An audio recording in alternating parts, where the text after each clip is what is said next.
আমরা এখন সামনে যে ছবিটা দেখতে পাচ্ছি এই ছবিটা হচ্ছে সরবরিয়া হাই স্কুলের ছবি। এখানে আছেন সরবরিয়া হাই স্কুলের হেডমাস্টার উজির আলী।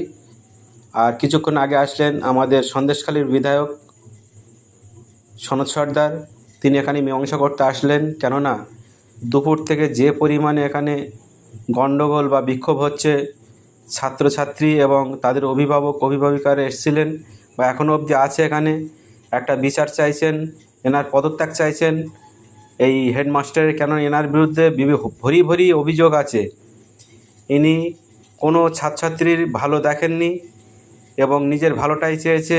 এখানে কোনো খেলাধুলো এখানে হয় না, এখানে স্বাধীনতা দিবসেও তেমন কিছু করে না, রাত 12টার পরে পতাকা তোলে।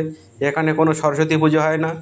এখানে মিড ডে মিলের হিসাব সেখানেও গোলযোগ, এবং একটা ছাত্রছাত্রীর বিভিন্ন রকম যে অভিযোগগুলো থাকে তাদের ব্যক্তিগত, সেগুলোও শোনেন না।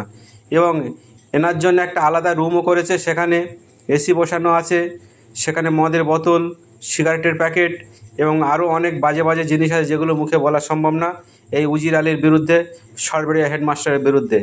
তার প্রতিবাদে এখানে বিক্ষোভ দেখাচ্ছে এখানে সাধারণ মানুষ থেকে শুরু করে ছাত্রছাত্রী, অভিভাবক এবং অভিভাবিকারা। এই মতো অবস্থায় সনদ সর্দার তিনি এসেছেন একটা মীমাংসার জন্য।